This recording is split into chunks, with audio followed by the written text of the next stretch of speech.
ගුරුවරයා සතුටින්ද? සමාජයේ විවිධ අදහස් සමාජයේ විවිධ මත තිබෙනවා. ගුරු වෘත්තිය සම්බන්ධව ගුරුවරු ඉතින් හරි සරලයිනේ ඉස්කෝලේට ගියා 7:00ට ගියා 1:00ට නිමාඩු ටිකත් ඔක්කොම තියෙනවා. ඉතින් හරි ලේසි වෘත්තියක් නේ. විදුහල්පතිතුමිය ගුරුවරු සතුටින්ද ඉන්නේ? ඔව්.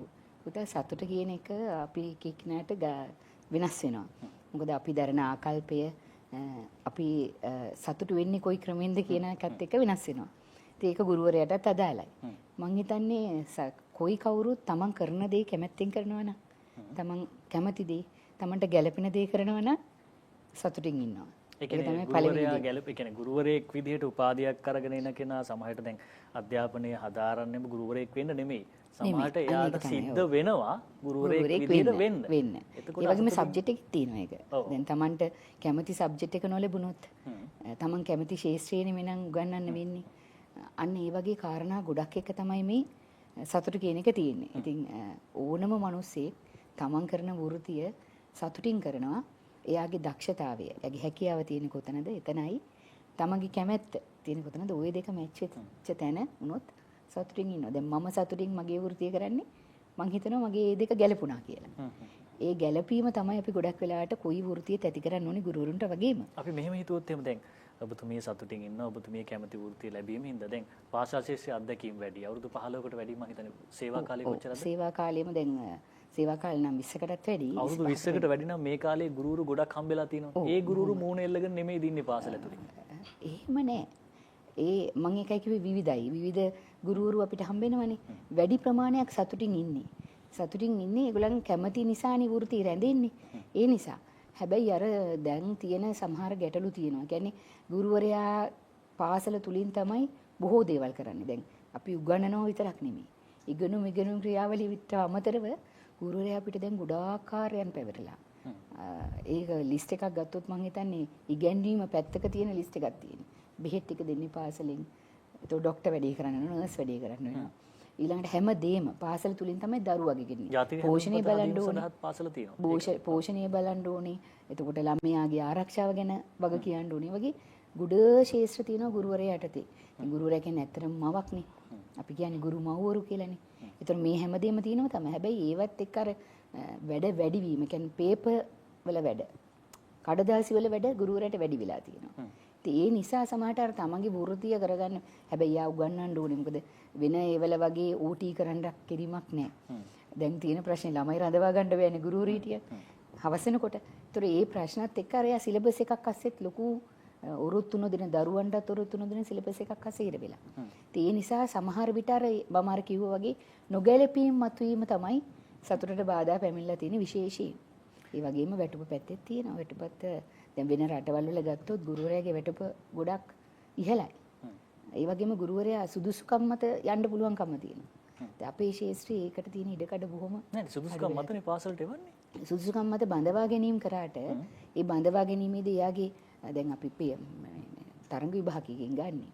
දැන් හැබැයි මේ මෑතකදී පළාත් සභාවේ බඳවා ගැනීම වල මම දැක්කා ඉන්ටර්විව් එකකුත් තිබුණා. මෙයා ගුරු වෘත්තියට ගැලපෙනවද කියලා බලන එක. ඒක ඇත්තටම හොඳ ප්‍රවණතාවයක් විදිහට මම දකිනවා. මොකද ගුරුවරයා කතා විලාසයක් තියෙනවනේ ගුරුවරයාට. අනිත් අයට දැනෙන්න කතා කරන්න පුළුවන් වෙනවනේ. ඒතර මේ හැකියාවන් මනින්න ඕනේ අපි ගුරුවරයෙක් බඳවා ගැනීම. ඒ වගේම යාගේ කැමැත්ත පැත්තට ඕනේ අපි විෂය දෙන්න. දැන් අපි දකිනවා ගොඩක් වෙලාවට ප්‍රාථමික ගුරුවරු ඉන්නවා ආර්ථික විද්‍යාව විශේෂ උපාධි තියෙන. එතකොට නොගැලපීම්නේ. මං කියන එකයි බඳවා ගැනීමේ ඉඳන්ම හැකියාවත් එක්ක එයාගේ හැකියාවත් එක්ක එයාගේ කැමැත්ත එක්ක ගැලපෙන විදිහට එයාටපත් වීම ලැබෙනවා නම් බොහෝ දුරට. මොකද සමහර කාලවලදී ගුරුවරු අර උපාධිධාරීන් මේ ගුරු විදිහට බඳවා ගත්තනේ රැකියා ප්‍රශ්නෙට විසඳුමක් දෙන්නේ වගේ ඒවා නොවෙනවා නම් අර බඳවා ගැනීම විධිමත් වෙනවා නම් ගුරුවරයා විශේෂ පැත්තෙන් තෘප්තිමත්. ඒ කියන්නේ සතුටින් ඉන්න ගුරුවරයෙක් පාසල තුල ඉන්න හැකියාව තියෙනවා. හැබැයි ගොඩක් වෙලාවට මේ වෘත්තියේ ස්වරූපයක් තමයි අපි වැඩ කරන්නේ දරුවොත් එක්කනේ. දරුවොත් එක්ක වැඩ කරනකොට මම හිතන්නේ ගොඩක් දිනෙක සතුටින් ඉන්නේ. අර බාහිර ප්‍රශ්න නිසා නොසතුටටපත් වෙන අවස්ථා තිබුණාට මමත් එකඟ වෙනවා. හැමෝම මම හිතන්නේ අපි 4 දෙනාම එකඟ වෙයි එකට. බොහෝ ගුරුවරු සතුටින් වැඩ කරනවා. නැත්තේ නෑ. එහෙම නැත්තම් මේ ශාස්ත්‍රය තියෙන්නේ මොකද අනිත් දේවල් වගේ නෙමෙයි අපි අතින් නිම වෙන්නේ දරුවෝනේ. එතකොට දරුවාට ගුරුවරයා සතුටින් කරේ නැත්තම් යම පන්ති කාමරයට යවන්නත් පුළුවන් අපිට. උගන්වන්න කියන්නත් පුළුවන්. හැබැයි ඒ දෙන්නා අතර සහ සම්බන්ධය ඇති වෙන්නේ නැතුව ඉගෙනුම කියන ක්‍රියාවලිය සිදු වෙන්නේ. එහෙම නම් ගුරුවරයා සතුටින් ඉන්න ඕනේ. ගුරුවරයා අපි තුමු ගුරුවරයා 150ක් සතුටින් ඉන්නවා. මගේ පැත්තෙන් මම කියනවා 150ක් දුකෙන් ඉන්නවා. මම මෙහෙම ඇහුවොත් එහෙනම් ඔබතුමාගේ ගුරුවරයා අසතුටින් ඉන්න ප්‍රධාන හේතුව මොකක්ද? ඔබ දකින්නේ ඔබත් ගුරුවරු ගණනාවක් එක්ක කටයුතු කරන කෙනෙක්. ඔව් ඔබතුමාගේ ප්‍රශ්නේදී මට පොඩ්ඩක් ඉඩ දෙන්න. සතුට කියන කාරණාව ඉතාම සාපේක්ෂයි. ඒක එකිනෙකාට වෙනස් වෙන්න පුළුවන්. එකම සිද්ධිය දෙන්නෙකුට සතුටක් කෙනෙකුට තව කෙනෙකුට දුකක් වෙන්නත් පුළුවන්. ඒතර ගුරුවරයා සතුටෙන්ද කියන කාරණාව ගත්තොත් එහෙම ගුරුවරයා සතුට වෙන කාරණා ගොඩාක් තියෙනවා මිතුමිකයෝ වගේ. ඒ වගේම වැටුප සම්බන්ධයෙන් ගත්තොත් බොහෝ දෙනාගේ මැසිවිල්ලක් තියෙනවා. ඒක සම්බන්ධයෙන් වැටුප ප්‍රමාණවත් නැහැ කියන එක පෞද්ගලික මම ගත්තොත් මටත් ඒ සිද්ධියම තියෙනවා. ඇත්තටම අපිට ප්‍රමාණවත් දේ වැටුප කියන එක. ඒතකොට ඒ කාරණාව ගත්තොත් අපි කනගාටුවෙන් තමයි ඉන්නේ. නමුත් ලැබෙන දෙයින් සැනසෙන්න වෙනවා. ඉතින් අපි ඒ කර්මය සහ කර්මඵල යන ලැබිලා තියෙන්නේ. ඒ නිසා එහෙම හිතලා අපි වැටුප ගැන කතාව අතාරිමු. නමුත් ගුරුවරයා සතුටු වෙන්න නම් අනිවාර්යයෙන්ම තමන්ගේ පාසල් පද්ධතියේ සතුට තියෙන්න ඕනේ. ඒකෙදි පළවෙනි කාරණාව තමයි අර මෙතුමිය කිව්වා වගේ තමන් කැමති විෂය ධාරාවක් ගොන්නන්න තියෙනවා නම් තමන් කැමති විදිහට එතන වැඩ කරන්න අවස්ථාව තියෙනවා නම් ඊටාම වැදගත් සතුටින් ඉන්න. අනිත් එක මම දකින තව කාරණයක් තමයි ගුරුවරයා සතුටින් ඉන්න නම් පාසල් පද්ධතිය තුළ මම අත්හදා බලපු දෙයක් සහ ඇත්තට මට මේක අත්හදා බලන්න කියලා දුන්නා. මම මේලා ඉතා ආදරෙන් සිහිපත් කරනවා කොළඹ නාලන්දා විද්‍යාලයේ ගරු විදුහල්පතිතුමා චාම්පික සිලා මැතිතුමා. එතුමා තමයි අපිට මේ පාඩම කියලා දුන්නේ. මගේ විදුහල්පතිවරයා මම ගුරුවරයා හැටියට එතුමා එක්ක වැඩ කළා කාලයක් සහකාර විදුහල්පතිවරයා එතුමා කිහිපයක්. ඒක වැඩසටහනට සම්බන්ධ වුණා අපි. එතුමා ඉතාම ගෞරවනීය විදුහල්පතිවරයෙක්. අපේ හිතේ බොහොම ගැඹුරින් ආදරේ ගෞරවය තියෙන. එතුමත් එක්ක වැඩ කළා අපි ගත දේ තමයි සතුටෙන් ඉන්න නම් අපේ ගුරු මණ්ඩලයට දෙන්න ඕනේ ඔවුන්ට බලය සහ තනතුරු. ඒක සර්ගේ වචනේ මිකුත් එම් කැරට් සිස්ටම් මැඩම් එකඟ වෙනවා ඇති කැරට් සිස්ටම් එක ඉගෙන තියෙන අපි කවුරුත් එක්කලා. එතකොට ගුරුවරයාට මම දැකපු දේ සහ මම අත්දැකපු දේ සර්ුත් එක්කලා වැඩ කළා සහ මම කරන්නේ දැන් අද ඒ දේ මගේ ස්ටාෆ් එකටත් මම කරන්නේ දේ. ඒගොල්ලෝ සතුටින් තියන්න නම් අනිවාර්යයෙන්ම ඒගොල්ලන්ට බලය සහ දෙන්න ඕනේ තනතුරු කියන එක. ඉතින් ඒ දෙක මම අත්හදා බලලා දැන් මේක සාර්ථකයි. සතුටින් ඉන්නවා කියලා මම විශ්වාස කරනවා. ඉතින් කනගාටුව කියන එක මැඩම් අපි කොහේ ගත්තත් ඉතින් ඇති වෙනවා ජීවිතේ. අපිටත් දැන් මම සතුටෙන් දැහුවොත් සතුට කියන එක සාපේක්ෂයිනේ. මට සතුට ලැබෙනවා. ඒ වගේම වැඩිපුර අපි ජීවිතේ ගවන්නේ දුකත් එක්කලා. ඉතින් ගුරුවරයාත් එහෙම තමයි. හැබැයි වෘත්තිකයෙක් හැටියට මම අහන්නේ පාසල ඇතුලේ කටයුතු කිරීමේදී පාසලේ ඉගෙනුම් ක්‍රියාවලියේදී පැමිණීමේදී නිමාඩු සම්බන්ධව ඊට පස්සේ විදුහල්පතිවරුන්ගේ කටයුතු දෙමව්පියන්ගේ ප්‍රශ්නවලදී මේව ඇතුලේ මේ ඔක්කොම ප්‍රෙෂර් එක ඇතුලේ ගුරුවරයා සතුටින්ද කියලා මං අහනවා. ගුරුවරයා සතුටෙන් තමයි ඉන්නේ. හැබැයි ඔබතුමා කිව්වා වගේ සමහර තැන්වලදී පසුබැසීම්, කනගාටු වීම, කලකිරීම මේ සියල්ල එක තියෙන්න පුළුවන්. සියල්ල තියෙන්න පුළුවන්. හැබැයි සතුටින් ඉන්න වාතාවරණය පාසල් පද්ධතිය තුළ හදන එක අපිට වගකීමක්. මේ අපි මැඩම්ලා දෙන්නටත් සර්ටත් මටත් තියෙන වගකීමක් තමයි අපේ ඉස්කෝල හතරේ ගුරුවරයා සතුටින් තියෙන එක. ඉතින් අවංකවම මම නම් ඒ වෙනුවෙන් හැම වෙලාවෙම කැපෙනවා. මගේ ගුරුවරයාට දෙමව්පියෙක් යම් චෝදනාවක් කළා කරනවා පැහැදිලිව මම ඒ වෙනුවෙන් පෙනී සිටිනවා. මෙච්චර කාලයක කළා තියෙනවා ඉස්සරහටත් කරනවා. එතකොට එයයි සතුටින් අපිත් එක්ක වැඩ කරනවා. පාසල් පද්ධතියේ ඒගොල්ලෝ තියෙනවා නම් මගේ විදුහල්පතිවරයා, මගේ මැඩම්, මගේ සර් මාව ආරක්ෂා කරනවා කියලා ඒගොල්ලෝ සතුටින් ඉන්නවා.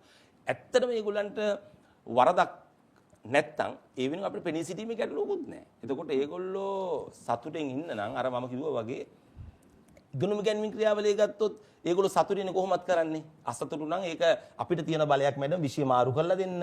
ඊළඟට එහෙම නැත්නම් ඒගොල්ලෝ කරන පන්තිය මාරු කරලා දෙන්න. දැන් සම් ගුරුවරයෙක් කනගාටු වෙන්න එක වසර කරන්නේ. එයා බලාපොරොත්තු වෙන ශිෂ්‍යත්ව පන්තිය කරන්න නම් ඉතින් අපිට පුළුවන් ඒක ක්‍රමානුකූලව නීත්‍යානුකූල ක්‍රමවේදයන් අනුව මැඩම් ඒක මාරු කරලා දෙන්න. කෙනෙක් ඉන්නවා අපි අලුතෙන් එන ගුරුවරයෙක් එයා එනවා සර් මම මෙච්චර කාලයක් කළේ 3 වසර සර් මට 3 වසරම දෙන්න කියලා. ඉතින් ඇත්තට වෙදින්දී අපි උත්සාහ කරන්න ඕනේ ඉතුමියට 3 වසරම දෙන්න. එයා එතකොට සතුටින් ඉඳීවි. හැබැයි අපි එයා මෙච්චර කාලයක් පුරුදු වෙලා තියෙන 3 වසර කරන්න නම් අපි ආව බලෙන් දානවන ශිෂ්‍යත්ව පන්තියට අනිවාර්යයෙන්ම එයා එතන යන්නේ අකමැත්තෙන් නොසතුටින්. ඉතින් එතෙන්දි බලන්න ඕනේ ගුරුවරයාගේ ඒ තියෙන හැකියාව, ලැබියාව සියල්ල බැලුවොත් අපිට යාව සතුටෙන් තියන්න පුළුවන්. කොච්චර කළත් සතුට සාපේක්ෂයි. එකම සිද්ධිය දෙන්නකොට සතුට සහ දුක ගෙන්නන්න පුළුවන්. හරි පැහැදිලි. අපේ මාතෘකාව වෙන්නේ ගුරුවරයා සතුටින්ද කියන මාතෘකාවනේ. A level විභාගයේ සමත් වෙලා මේ තියෙන මැනීම් ක්‍රියාවලිය ඇතුලේ මම මේ කියන්නේ. ඊට පස්සේ උපාධියක් අරගන්නවා. ඊට පස්සේ උපාධියෙන් පස්සේ ජීවිතේ හොඳම කාලය ගත කරලා අවුරුදු 30ක් විතර වෙනකොට වෙන්න පුළුවන්, අවුරුදු 28ක් වෙන්න පුළුවන්, ඒක වෙනස් වෙන්න පුළුවන්. තරඟ විභාග ලියලා දැන් තියෙන විදිහට නම් ඉන්ටර්විව් එකකුත් ෆේස් කරලා ගුරු වෘත්තිය තෝරගන්නවා. ඔබේ අදහස මොකද්ද මේ අදහස් දෙකත් එක්ක? දැන් විදුහල්පතිතුමිය කියනවා සතුට සාපේක්ෂයි. ඒක විදුහල්පති ගුරුවරු සතුටින් ඉන්නේ. මෙතුමත් ඒකටම යම් මට්ටමක එකඟ වීමක් වුණා. ඔව් යම් මට්ටමක ගුරුවරයා සතුටින් අධ්‍යාපනය ලබා දීමේ ක්‍රියාවලිය කරනවා. ඔබතුමීට අදහසක් නැද්ද මේ කටයුතු කරනකොට මේ දවස් ගානක් කටයුතු කරලා තිනවා අත්දැකීම් තිබෙනවා. ගුරුවරයා සතුටින් කියන පිළිගැනීම 100%ක් ඔබතුමීට කියන්න පුළුවන් ඒ විදිහටම?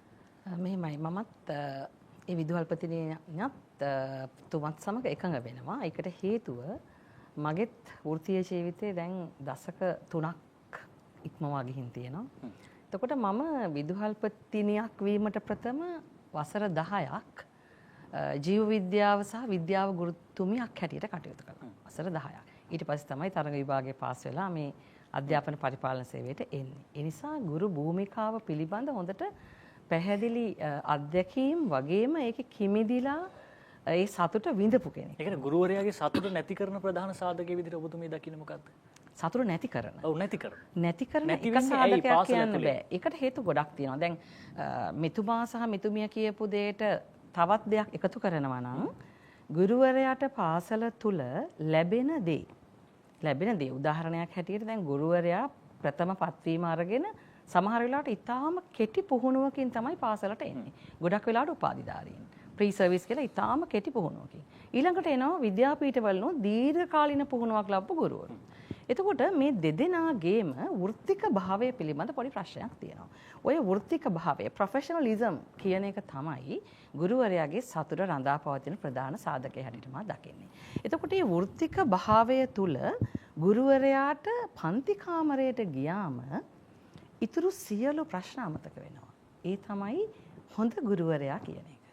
එතකොට ඒ වෘත්තික භාවය දියුණු කරන්න නම් අපිට සති දෙකක සති තුනක පුහුණුවකින් බෑ. ඒ නිසා ඔබ ඔය කතා කරන්නේ ගොඩක් වෙලාවට උපාධිය සමත් වෙලා එන ගුරුතුමා තුමියට ලැබෙන ඒ වෘත්තික සංවර්ධනය වෘත්තික භාවය දියුණු කරන්න ලැබෙන ඒ වෘත්තීය සංවර්ධනය ගැන අපිට ගැටලුවක් අද තියෙනවා. එකක් තමයි ඒ වෘත්තීය සංවර්ධනය කෙටි කාලයකින් ලැබිලා එනවා. ඒ විතරක් නෙවෙයි ඒක අඛණ්ඩ වෘත්තීය පුහුණුවක් බොහෝ වෙලාවට ගුරුවරුන්ට ලැබෙන්නේ අඩුවෙන්. ඒතර ඒක එක හේතුවක් වෙනවා මේ ගුරුවරයා අසතුටටපත් වෙනවා කියලා ඔබ ඔය කියන කාරණයක් එක්ක. මොකද අපි පන්ති කාමරයට ගියාම ගොඩක් ගුරුවරු මම දැන් ඇත්තටම මගේ පළවෙනි පත්වීම නියෝජ්‍ය විදුහල්පතිනිය හැටියට කොළඹ ඩී.සර් නායක විද්‍යාලය. ඊට පස්සේ මධ්‍යමාංශයේ විදුහල්පතිනිය විදියට කොළඹ රාජකීය විද්‍යාලය. ඊට පස්සේ නැවත නියෝජ්‍ය විදුහල්පතිනිය විදියට කොළඹ තර්ස්ටන් විද්‍යාලය. ඊට පස්සේ අවුරුදු 9ක් මම විදුහල්පතිනියක් විදියට කොළඹ ශාන්ත පවුල් බාලිකා විද්‍යාලයේ කටයුතු කරලා තමයි දැන් මේ සිරිමාව බණ්ඩාරනායක විද්‍යාලයට ඇවිල්ලා වසර 2 ඉක්මවන්න ආසන්න වෙලා ඉන්නේ. ඉතින් ඒ නිසා මට විවිධ තරාතිරම් වල බොහෝ විවිධත්වයෙන් යුක්ත ගුරුතුමියන් තුමන්ලා හමු වෙලා තියෙනවා. හැබැයි මේ හැම කෙනෙක්ම පන්ති කාමරය තුල සතුටින් ගත කරන බව තමයි මම දැක්කේ වැඩි පිරිසක්.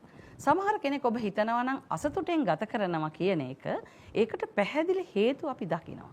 ඒ තමයි ඔහුගේ වෘත්තික භාවය පිළිබඳ අනවබෝධය. මොකද පන්ති කාමරේ එනකොට අපේ ප්‍රශ්න ඔක්කොම අමතක වෙන්නට ඕනේ.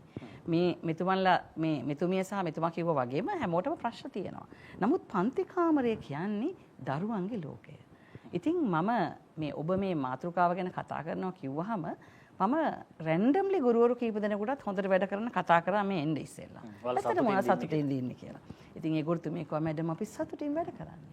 හැබැයි අපිට යම් යම් අතෘප්තිමත් කාරණා තිබෙනවා. හැබැයි පන්ති කාමරයේ ඇතුලේ අර අහිංසක මූණු දකින්නකොට දරුවන්ගේ ලෝකේ අපි කිමි දෙනකොට අපිට ඒව අමතක වෙනවා.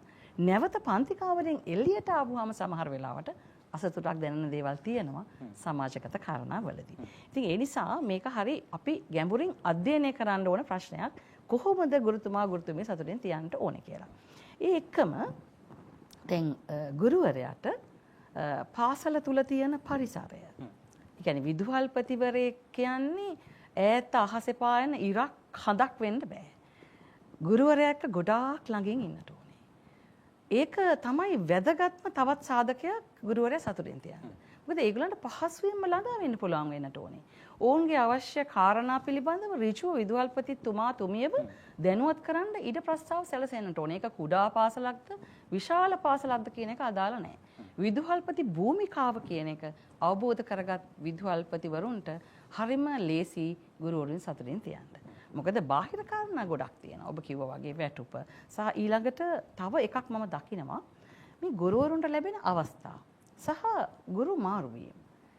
මේ දේවල් වලදී නිසි ප්‍රතිපත්තියක් අනුගමනය කිරීම තුළත් ගුරුවරයා සතුටින් තියන්න. නිසි ප්‍රතිපත්තියක් අනුගමනය වෙනවද කියලා ප්‍රශ්නයකුත් තියෙනවා. සමහර ඒ කියන්නේ ගුරුවරුන්ගේ මම කියන්නේ ගුරු මාරුවලදී සමහර විදුහල්පතිවරුන්ට එකම පාසලේ බොහෝ කාලයක් ඉන්න අවස්ථාව ලැබෙනවා. සමහර ගුරුවරුන්ට මේ ළඟම පාසල් හම්බ වෙනවා. සමහර අයට දුෂ්කර පාසල් හම්බ වෙනවා. දැන් දුෂ්කර ගොඩාක් දෙන්නේ නැහැ. නමුත් සමහර විදුහල්පතිවරු විතරක් නෙමෙයි ගුරුවරුන්ට සේවා කාලය අවුරුදු 15ක් විතර ඉන්න හම්බ වෙනවා. මේ වෙනකොටත් ඒක තත්ත්වය තියෙනවා. නමුත් ඒ වගේ හේතුත් බලපානවා ඉතින් මම. ඒක තමයි මම කිව්වේ. ඒකට අපි හරීම එකම ක්‍රමවේදයක්. ඒ කියන්නේ සැමට සාධාරණ ක්‍රමවේදයක්. අපිට හදාගන්න පුළුවන් වුණොත් මම හිතනවා ගොඩාක් සතුටින් ගුරුවරු තියන්න පුළුවන් කියලා. මොකද ගුරුවරයා කියන්නේ උගත් බුද්ධිමත් චරිතයක්. ඔහු අධ්‍යාපනයේ නව ප්‍රවණතා සොයා යන ඊටාම ලස්සන චරිතයක් හැටියට අපි පාසල තුල ඔහුව දකින්නේ. ඉතින් ඒ නිසා ඔහු බුද්ධිමත් උගත් කෙනෙක් හැටියට ඔහු බලාපොරොත්තු වෙන හරි ක්‍රමවේදය සෑම දෙයකටම තියෙයි කියලා. ඒ ක්‍රමවේදය පොඩ්ඩක් එහෙට මෙහෙට වුණොත් තමයි ගුරුවරයා දුකටපත් වෙන්නේ. ඒ නිසා අපිට ඒ ගුරු මාරුවීම් වලදී ඒ මාරුවීම් වලදී ගුරුවරයාගේ සාධාරණ ආකාරයට ඒ කටයුත්ත කරනවා නම් ඒ වගේම ගුරු පුහුණු වීම, ඒ කියන්නේ විදේශගත වීම වගේම දේශීය පුහුණු. ඒ වෙලාවදී ගුරුවරු පුහුණු කරන්න තෝරගන්නකොට හරිම නීඩ් ඇනලිසිස් එකක් තියාගන්න ඕනේ. ඒ කියන්නේ මේ ගුරුවරයාගේ අවශ්‍යතාවය මොකක්ද කියලා. සමහර වෙලාවට ගුරුවරයාට ගුරු පුහුණුවේදී අවශ්‍ය වෙන්නේ තාක්ෂණය පිළිබඳ දැනුම වෙන්නට පුළුවන්. තව ගුරුවරු ඉන්නවා තාක්ෂණයෙන් සන්නද්ධයි. විදුහල්පති පුංචි ප්‍රශ්නයක් කරන දැන් අධ්‍යාපන ශාස්ත්‍රයේම ආචාර්ය උපාධියක් තියෙන එකම විදුහල්පතිතුමියනේ. අධ්‍යාපන ශාස්ත්‍රයේ සම්පතක්නේ. ඒ අය ඔබ ගැන ආඩම්බරෙන් ඉන්නවද? ඒ සම්බන්ධව මොන හරි විශේෂ දේවල්ට ඔබතුමිය සම්බන්ධ කරගන්නවද? මේ මම කියන්නේ මේ අධ්‍යාපන ශාස්ත්‍රය තුල තියෙන ක්‍රමවේදයන් ඇතුලේ මොකක්ද ඔබතුමිය හිතන්නේ? දැන් ඇත්තටම ලංකාවේ ඔබතුමිය ආචාර්ය උපාධියක් තියෙන එකම විදුහල්පතිවරයෙක්. ඒක ඇත්තටම සම්පතක්නේ. ඒ පිළිබඳව මොකක්ද මේ පද්ධතියේ තියෙන පිළිගැනීම? මං හිතනවා ආචාර්ය උපාධිය සඳහා අපි මේ කතා කරන සාධාරණත්වයේ ක්‍රමවේදයන් ප්‍රතිපත්ති තීරකයන් මේ ඔක්කොම අපි කතා කරනවානේ. ඒක ඇතුලේ සාධාරණ ප්‍රශ්නයක් මම අහන සාධාරණ ප්‍රශ්නයක්. ඒක නිසා වෙන්න ඔබතුමිය අපහසුතාවයටපත් වෙනවා. ඇත්තටම මොකක්ද තියෙන පිළිගැනීම? ඒකට මං හිතනවා අපි බලාපොරොත්තු වෙන පිළිගැනීම විදුහල්පතිවරයෙක්ට ආචාර්ය උපාධියක් කරන්න ආස හිතන දෙයක් වෙන්න ඕනේ මෙතන. එහෙම ලොකු පිළිගැනීමක් මම දකින්නේ නැහැ. ඒක මම අවංකවම කියන්නට ඕනේ. නමුත් සමහර විදුහල්පති පුහුණු වීම, ගුරු පුහුණු වීම වගේ දේවල් වලට මාව සම්බන්ධ කරගන්නවා. නමුත් මම සතුටින් ඉන්නේ ඒකට හේතුව පාසල ඇතුලේ. මොකද පාසලක් හදනවා කියන්නේ ජාතියක් ගොඩනගනවා කියන එක. ඒ නිසා මම ගෑණි දරුවෝ 4000කුත් එක්ක මම හිතනවා මගේ ආචාර්ය උපාධියෙන් මම උපයගත්තේ දේවල් ටිකයි. හොඳ දියණියක්, බිරිඳක්, නායිකාවක් හදන්නට මගේ මේ වෘත්තික භාවය මම යොදා ගන්නවා. ඒ නිසා මම ඒකට ලොකු වේට් එකක් නොලැබුණා කියලා මගේ අසතුටක් නෑ. හැබැයි ලැබිය යුතුයි කියන එකයි මම විශ්වාස කරන්නේ. පැහැදිලිවම අපි කතා කරන්නේ ගුරුවරයා සතුටින්ද කියන මාතෘකාව පැහැදිලි කරගත්තා. යම් කරුණු කිහිපයක් නිශ්චිතව තහවුරු කරගත්තා. සතුට සාපේක්ෂයිලු. එතකොට වැටුප සම්බන්ධව ගැටලු තිබෙනවාලු. එහි ප්‍රධාන තීරකෙක් වෙනවා විදුහල්පතිවරයාගේ ක්‍රියාකලාපය. ඒ වගේම ගුරුවරයාගේ මේ ගුරු මාරුවීම් සම්බන්ධව එතකොට අර සාධාරණ ක්‍රමවේදයන් ඔස්සේ හැදෙනවා නම් ඒකත් හරි. දැන් මේ කරුණු ටික අපි පැහැදිලි කරගත්තා. ඔබට තමයි ප්‍රශ්නේ එන්නේ. මං කියනවා මෙහෙම. ගුරුවරයා 7:00ට ආවා 1:00ට ගෙදර ගියා. නිමාඩු ටිකත් ඔක්කොම තිබෙනවා. ඒ වගේම ගුරුවරයාට වැටුප් වැඩිවීම ඒ සම්බන්ධ නිශ්චිත ක්‍රමවේදයක් තිබෙනවා. ලොකු පිළිගැනීමක් තිබෙනවා. සමාජීය විශාල පිළිගැනීමක් තිබෙනවා. නමුත් A-level විභාගය වෙනකොට දැන් ඔය කියන පන්ති කාමරය ඇතුලේ මවක් වීම ගොඩාක් සමීප වෙලා මවක් පියෙක් විදිහට කටයුතු කරනවා. ගොඩක් සතුටින් ඉන්නේ දරුවොත් එක්ක. හැබැයි A-level පන්තිනකොට දරුවෝ ටික පාසලේ අඩුයි. ඒතර ඒ සම්බන්ධතාවය කැල්ලා ගිහිල්ලා කෙලින්ම දරුවෝ ටික වෙන සම්බන්ධතාවයක් හොයාගෙන ඒ කියන්නේ පාසල පිළිබඳ යම් විශ්වාසයක් අඩුවීමක්ද මොකක්ද වෙලා තියෙන්නේ. ඒක ඇතුලේ A-level ගුරුවරු මට්ටමක නිකන් දැන් නර්තනය උගන්වන ගුරුවරයාට හැමදාම අවුරුදු 60ක් වෙනකම් ඉතින් නර්තනය තමයි. ඊට පස්සේ චිත්‍ර කලාව උගන්වන කෙනාට ඒ විශේෂ ශාස්ත්‍රය තුලම ඒ විදිහටම යනවා. එතකොට පරිශන කරන්නද එතනින් එහා ඒ අයගේ සමහරට ඒ අයට අපි තුමු නර්තනයේ සම්බන්ධ හොඳ ටැලන්ට් එකක් තියෙන කෙනෙක් කැම්පස් එකකින් එළියට එනවා. ලෙක්චර් කෙනෙක් වෙන්නේ නැතුව. ඒ කෙනා පාසලට ගියා එතනින්ම ඉවරයි. මම කියන්නේ මේ ගුරුවරයාගේ දක්ෂතාවය ඒ වගේ මේ අයගේ විශේෂ හැකියාවන් හඳුනගෙන ආචාර්ය උපාධියක් තියෙන කෙනෙක් මේ විදිහට පාසලේ මම හිතන්නේ මම ප්‍රථම වතාවට ඇහුවේ සමා වෙන්න. මම අහලා තිබුණේ ඔබතුමීට කතා කරනවා. ගුරුවරයාට දක්ෂතා පාසලට ගියාට පස්සේ ඉවරද ගුරුවරයාගේ ගමන? මං අහන්නේ එතනින් ගුරුවරයා දුකින් ඉන්නවා කියන ඔබතුමා විශ්වාස කරන්නේ නැද්ද? මේ කරුණ ටික පැහැදිලි. ගුරුවරයා සතුටින් දෙන්නේ ඒ කාරණාත් එක්ක. මං හිතන්නේ ගුරුවරයාගේ භූමිකාව අපි තේරුම් ගන්න ඕනේ. ඒ කියන්නේ ගුරුවරයා සීමාන්තික වෙන්න ඕනේ කියලාද කියන්නේ? නෑ ගුරුවරයා ඇත්තටම සීමාන්තික නෙමෙයි. ඒ කියන්නේ උපාධිය ගත්තා, ඉස්කෝලේට ආවා, ඉගෙනුවා, ළමයි ටික සමත් කළා, 60න් පෙන්ෂන් ගියා. එතන ඉවරයිද? ඇත්තටම මම නම් හිතන්නේ ගුරුවරයා කියන ඒ චරිතය අපේ සමාජය තුළ ඉතාම සුවිශේෂ චරිතයක් වෙනවා. ඒකට මම විශේෂයෙන් කියන්න අවශ්‍ය දෙයක් තමයි පාසලක විදුහල්පතිවරයෙක් විදිහට පාසලක් තුළ ක්‍රියාත්මක වෙන්නේ පූර්ණ විෂය මාලාවක්. ඉගැන්වීම් ක්‍රියාවලිය තුළ විෂය කරුණු, විෂය බාහිර කටයුතු, විෂය සමගාමී කටයුතු. ඒ වගේම සමාජයට අනාගතයට විශිෂ්ට පුරවැසියෙක් කරන්න අවශ්‍ය ගතිගුණ ලබා දෙන එක, කුසලතා ලබා දෙන එක, මේ සියල්ලම කිරීමේ මූලික වගකීම තියෙන්නේ ගුරුවරයාට.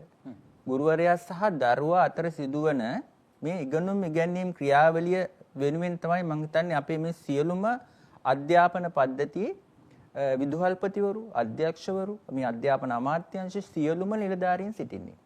ඒ නිසා අපි ඒ භූමිකාව ඊටාම හොඳින් ශක්තිමත් කරන්න ඕනේ.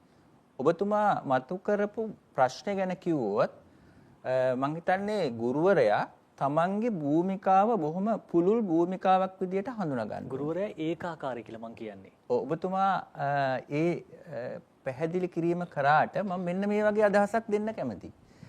ගුරුවරයාගේ භූමිකාව ගොඩක් පුළුල්.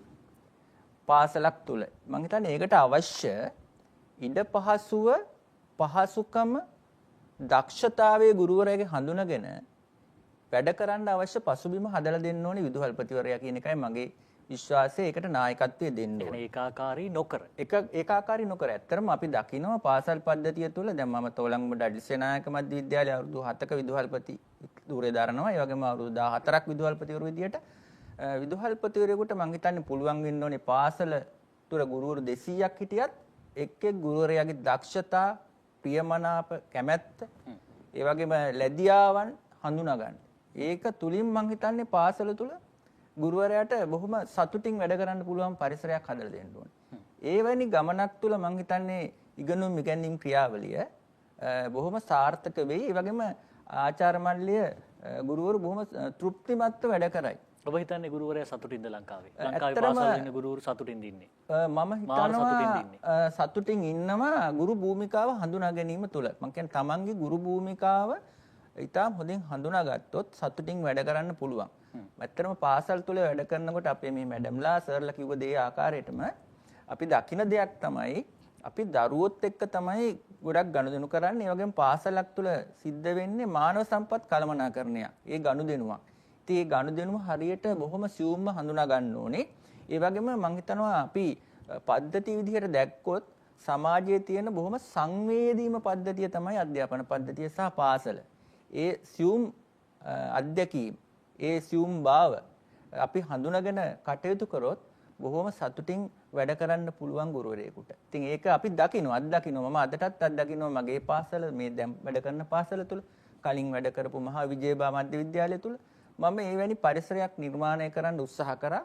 යම් දුරකට මම ගොඩක් සාර්ථකයි කියලා විශ්වාස කරනවා. හැබැයි ඒකට අවශ්‍ය පසුබිම බොහොම සියුම්ව නිර්මාණය කරන්න ඕනේ, නිර්මාණශීලීව. ගුරුවරයා සතුටින් ඉන්නවා කියලා ඔබතුමා අදහස් කරන්නේ? ගුරු වෘත්තිය, ගුරු භූමිකාව හඳුනාගත්ත කෙනා පාසල ඇතුලේ සතුටින් ඉන්නවා. මම මෙහෙම කිව්වොත් එහෙම කරු විදුහල්පතිතුමිය, දැන් මේ කාරණා ඇතුලේ මගේ අදහස තිබුණේ මම දැනන් හිටියේ ගුරුවරයා බොහොම අසතුටින්. මොකද මම අහපු දේවල් එක්ක මම කතා කරපු ගුරුවරු මේ බොහොම නිකන් අසතුටින් කතා කරපු අවස්ථා මම වැඩිපුර මුහුණ දුන්නා. දැන් ඒකට ගුරුවරයා සතුටින් තැබීම සඳහා විදුහල්පතිවරයාගේ භූමිකාව ඊටාම හොඳින් ප්‍රධාන හේතුවක් වෙනවා, ප්‍රධාන විදිහට බලපානවා. දැන් මම නැවතත් එනවා මේ ප්‍රශ්නෙට. ගුරුවරයා සතුටින් තැබීම සඳහා අධ්‍යාපන ශාස්ත්‍රය තුල මොන වගේ වෙනස්කම් කරන්න ඕනේද? ඒ කියන්නේ මේ තියෙන පද්ධතිය ඇතුලේ දැන් ඔබ මම මේ අපි මේ රටක් දකිනවා නම් ඒ රට අධ්‍යාපනයේ අවුට්පුට් එකක්නේ. එතකොට ඒකේ යම් ෆේල් එකක් පේනවනේ. ආර්ථිකයේ ෆේල් එකක් පේනවා, දේශපාලනයේ ෆේල් එකක් පේනවා, ශාස්ත්‍රය තුල ෆේල් එකක් පේනවා, නිලධාරීන්ගේ ෆේල් එකක් පේනවා. ඔය ඔක්කොම ඉතින් විදුහල්පතිවරු, ගුරුවරු, දෙමව්පියෝ එකතු වෙලා හදපු අවුට්පුට් එකක්නේ. එතකොට පාසලේ ඔය කියන ගුරුවරයා සතුටින් ඉගෙනුවා නම්, එතකොට ළමයා සතුටින් අධ්‍යාපනය ගත්තා නම්, පාසලේ අවුට්පුට් එක ආවා නම් අපිට මෙහෙම රටක් ඉතුරු වෙන්න පුළුවන්ද? ඔව් පුතා ඒක වෙලා තියෙන්නේ මම අර කිව්වේ ඇටිටියුඩ් එකත් එක්කනේ සතුට කියන එක ඇටිටියුඩ් එකක් නේ ඇත්තටම. එතකොට ඒ ආකල්පය සංවර්ධනය වෙන්නේ අපේ සුමේද මැඩම් කිව්වා වගේ වෘත්තික භාවයත් එක්ක. කියන්නේ මගේ ඩියුටිය මොකක්ද කියලා හරියට තීරුම් ගන්න ඕනේනේ. ගුරුවරයාගේ කාර්යභාරය ගොඩක් පුළුල්. ඉතින් ඒ සඳහා ගුරුවරයාට සහාය ලැබෙන ප්‍රමාණය අපේ පද්ධතිය තුල මදි. අර කිව්වාගේ පුහුණුව ඔවුන්ට ඒ අවස්ථාව ලැබෙන එක තමන්ගේ වෘත්තිය හඳුනා ගන්න. වෘත්තිය තුල නිපුණතා ගුරු වෘත්තිය නිපුණතා සංවර්ධනය වෙන්න ඕනේ.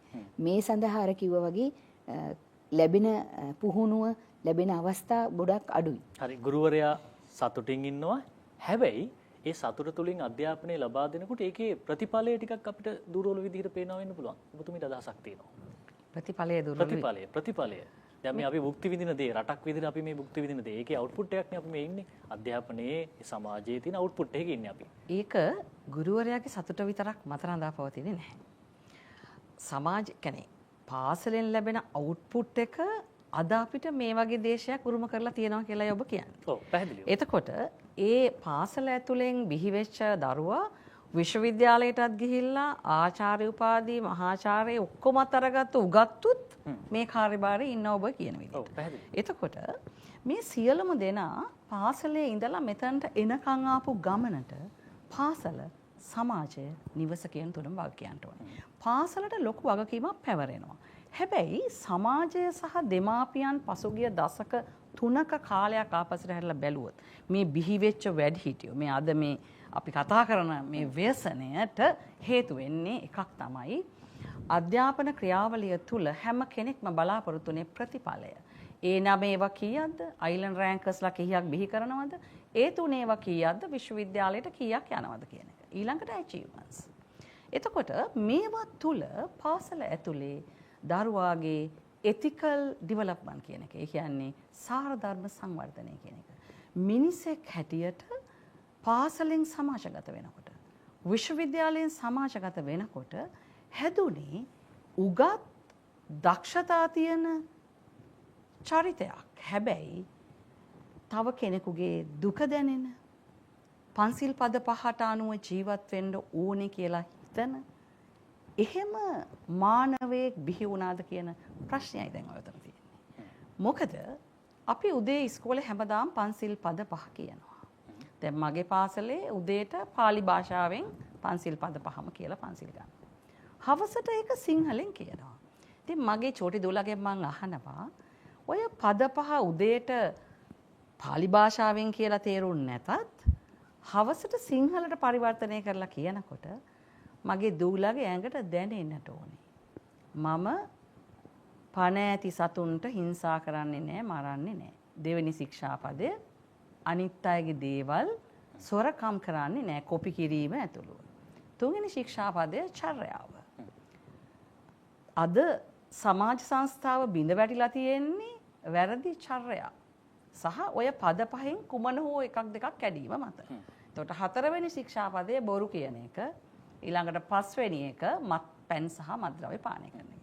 එතකොට ඔය පහ ඇතුලේ ඕක ඊටාම හොඳ නෑ කියන එක. ඒකම ඔකට ලැජ්ජ බය පාසල ඇතුලෙන් දරුවගේ ඇඟ ඇතුලෙම ඇති කරන්නට ඕනේ.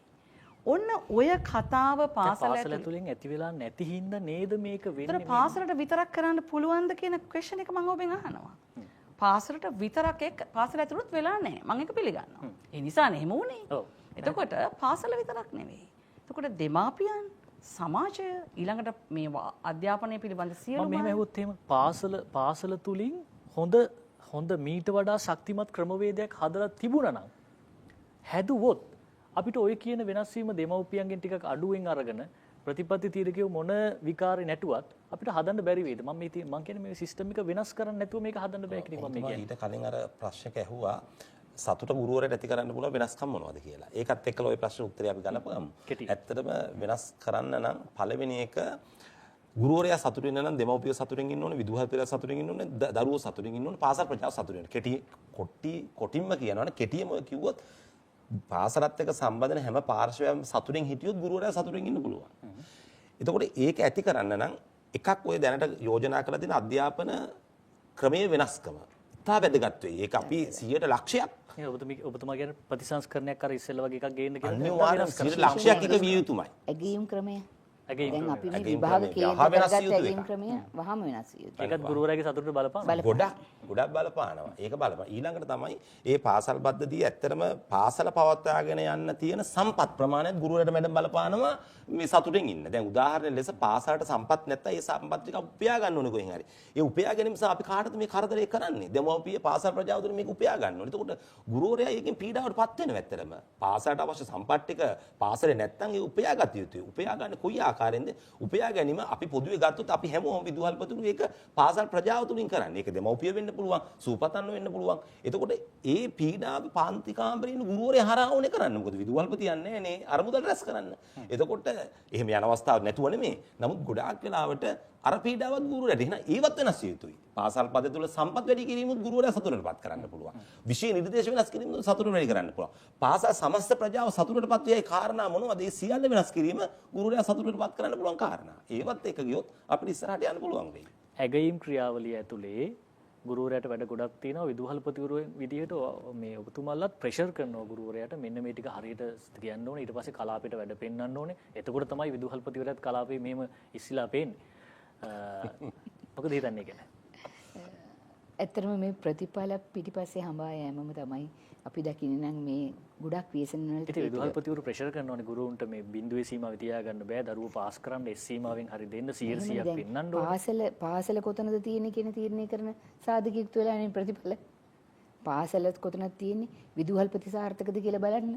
ඒ ඔක්කොමත් ඔය ඒක තමයි දැන් එකිනෙක තියෙන ඊළඟ කලාප අධ්‍යාපන අධ්‍යක්ෂක සාර්ථකද බලන්න එයාගේ කලාපේ ප්‍රතිඵලත් එක්ක. ඒ පළාත් අතර තරගයක් තියෙනවා. මේ පළාත එක වුණා සංගීතාංශයෙන් දෙක වුණා එහෙමත් තරග තියෙනවා. ඒක තමයි මම කියන්නේ මේ ඇගීම් ක්‍රමයම වෙනස් වෙන්න ඕනේ.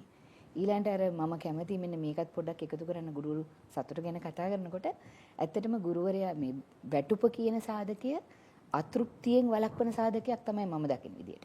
අතෘප්තියට අනේක වළක්වන සාධකයක්. හැබැයි සතුටු කරන්න නම් වැඩිපුරම ගුරුවරයා වගේ වෘත්තීන් වල ගුරුවරයාට නිසි ඇගීමක් ලැබෙන ක්‍රමවේදයක් අපේ පද්ධතිය තුළ ඇති කරන්න ඕනේ. මේ තියෙන පද්ධතිය ඇතුලේ ගුරුවරයාට ඇති වෙන නිදහස තියෙනවනේ විදුහල්පතිතුමිය. හරි ලේසියිනේ 7:00ට ආවා සමාජීය පිළිගැනීම තියෙනවා 1:00ට ගියා නිමාඩු දවස් ඔක්කොම තියෙද්දි ඉතින් ඒ ආදාය වටිනාකම ගුරුවරයාගේ වෘත්තිය නෙමෙයි ඔබ ඔය කියන්නේ. ඔබ ඔය එළියේ දකින්න වෘත්තිය. හැබැයි ගුරුවරයා කියන කෙනා 7:00 ඉඳන් 1:00ට වැඩ කරන කෙනෙක් නෙමෙයි ගුරු වෘත්තිය කියන්නේ. එයා 7:00න් 1:00ට ගෙදර ගියාට ප්‍රශ්න පත්‍ර බලන දාට සමහරට ගෙදර කැම ටික උයන්නත් බෑ රෑ කැම. කඩින් තමයි කන්න වෙන්නේ. මොකද එයා ඒ ටික කරන්න ඕනේ අර නිමාඩු වෙලාවේ. ඊළඟ දවසේ පාඩම සැලසුම් කරගන්න ඕනේ. ඊළඟට ළමයි එක්ක කරන ක්‍රියාකාරකම් සකස් කරගන්න ඕනේ. අපේ වෘත්තියේ තියෙන 7:00 1:00 අපි කරන්නේ පන්ති කාමරේ ඉගෙනීම් ක්‍රියාව විතරයි. ඒකට සූදානම් වීම, ඒ ක්‍රියාවලිය ඇගීමට ලක් කිරීම, ළමයින් හඳුනා ගැනීම, ඊළඟට ළමයි විශේෂ සමගාමී ක්‍රියාකාරකම් සඳහා බැහැරට එක්කගෙන යන්න ඕනේ දරුවෝ. ගුරුවරයෙක් යටතේ අපි යවන්නේ. ඒතකොට මේ හැම තැනදීම දැන් ඔන්නේ අන්තම් මම අහගෙන කියනවා මේ අලුතෙන් ආවා සංයුක්ත දීමනා වනිත් රජයේ සේවකයන්ට ගෙවනවනේ මේ ප්‍රවාහන වියදම. දැන් ඒක ගුරුවරුන්ට දෙන්න කියලා. මේ බොහොම හොඳ වැඩසටහන ඇත්තට. මොකද ගුරුවරයා සමහරට තමන්ගේ අතිවිදම් කරන් තමයි යන්නේ. දැන් සමහර ගමන් බිමන් දැන් යන්න බෑ බස් එකේ. ගුරුවරයාත් සුබෝබෝයි ජීවිතේට පුරුදු වෙලා දැන් අපේ අය වගේම සමාජ සංස්ථාව ඉහළ තියෙනකොට එතකොට ත්‍රිවිල් එකේ යන්න වෙන්නේ. ලොකු වියදමක් දරාගෙන දරුවෝ එක්කගෙන යන්නේ. සමහරට පාසලටත් බෑ ඒ පහසුකම ගුරුවරයාට දෙන්න. ඉතින් ඒ වගේ බලපෑම් ගොඩාක් තියෙනවා මේ සතුටත් එක්ක. ඒකයි මම කියන්නේ. ඉතින් අපි බොහොම වෙලාවට විදුහල්පති විදුලිය අපි උත්සාහ කරනවා අපේ සීමාව තුළ ගුරුවරයා සතුටින් තියන්න අර කිව්ව පන්ති කාමරය තුළ පාසල තුළ ගේට්ටුවෙන් ඇතුල් වෙන හැම කෙනාම හැම ගුරුවරයාම සතුටින් ඉන්නවනම් වැඩ කරනවා නම් එයා සතුටින් පන්ති කාමරයට යනවා නම් ප්‍රතිඵලය හොඳයි. දරුවොත් සතුටින් ඉන්නවා. ගුරුවරයා සතුටින් නම් දරුවොත් සතුටින්. මම එහෙම කියනවා හැමතිස්සෙම. ඒතකොට ඒ සතුට ඇති කරන්න විදුහල්පති භූමිකාවේ තුල අපිටත් යම් දේවල් තියෙනවා කරන්න. අර කිව්වා වගේ අපි කළමනාකරුවෝ පරිපාලකයෝ නායකයෝ විදිහට අපිට ඉවක් තියෙන්න ඕනි ගුරුවරයා හරියට අඳුන ගන්න. ඊළඟට ලෝභ නැතුව ප්‍රශංසාව කරන්න ඕනි. එයාලගේ දක්ෂතාවය අනුව එයාලා අර ඉගෙනුම අර ඔබ කියන හතාමාරි කහමාරි කාර්යයට වඩා ගොඩක් කාර්ය කරනනේ අපේ ගුරුවරු. ඒතර ඒ කරන කාර්යයන් වලදී අපිට පුළුවන් වෙන්න ඕනේ ගුරුවරයා ලෝභ නැතුව අගය කරන්න. වචනින් කෙනෙක් ඉස්සරහා. මොකද ගුරු වෘත්තිය කියන එක ඔය වැටුපට එහා ගිය බැඳීමක් තියෙන වෘත්තියක් සේවාවක්නේ. ඒතර ඒ සේවාව ඇගීමට ලක් කරන්න ක්‍රමවේද පාසල තුල තියෙනුනේ. පාසල තුල විතරක් නෙමෙයි. දැන් අපි ශ්‍රේණීන් ශ්‍රේණියට ඉහළ යනකොට කෙනෙක් ඔබතුමී කියන්නේ ඒ කියන්නේ ඒක නිකන් අර බලය කාර්ය සාධනයට ඔවුන්ගේ කාර්ය දැන් අපේ ඇත්තටම තනතුරු පිරිනැමීම ඉඳන් සමහර පාසල්වල පිරිනැමෙන්නේ වයසට. ඒ කියන්නේ ජ්‍යෙෂ්ඨත්වයට. හැබැයි එහෙම නෙමෙයි. වැඩ කිරීමට තනතුර ලැබෙන්න ඕනි. මම දකින විදිහට. ඒවා වෙනස් වෙනවා ටික ටික හරි. දැන් අපේ සීමා වෙනස් කරන්න පුළුවන් ඒවාක් තියෙනවා. බැරි ඒවාක් තියෙනවා මම කියන්නේ. අධ්‍යාපන ශාස්ත්‍ර විතරක් ලැබෙයි කියලා හිතන්න බෑ රටෙත් තියෙන වෙන ඒක විදිහකින්. තමයි මම කියන්නේ. එන්නේ ඒ තනතුරු ලබා දීමේදී ඊළඟට ගුරුවරයා යම් තමන්ගේ අර කියන ඉගෙනුම් ක්‍රියාවලියට අමතරව දරුවන් වෙනුවෙන් යමක් කරාම ඇගීම කරන එක.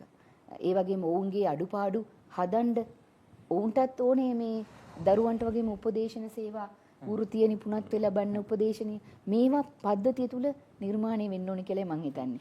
ඒ වගේම අර මේ දෙන පුහුණුවේ අඩුපාඩු අපි දකිනවා ගොඩක් වෙලාවට. දැන් ඉස්සර අපි මම හිතන්නේ මමත් සුමේදත් විද්‍යාපීඨ ගුරුවරු විදිහට තමයි අපේ ශාස්ත්‍රයට ඉන්නේ. ඒතර අපි ඒ කාලේ විද්‍යාපීඨවල මේ පරිපූර්ණ ගුරුවරයා හදන්න ගොඩක් දේවල් කරා. අපි විෂය නෙමෙයි ඉගෙන ගත්තේ. අපේ ඇඳුම පැළඳුම, ඒ වගේම අපේ චර්යාවන්, ඒවා අපි ඊළඟ පාසල් වලට ගිහිල්ලා කාලයක් පුහුණු වීම ලැබුවා. දැන් ඒවා පවා පොඩ අඩුපාඩු ඇති වෙලා තියෙනවා. ඒතර අපි විශේෂයෙන් අපි වෘත්තියට සුදුසු කෙනෙක්.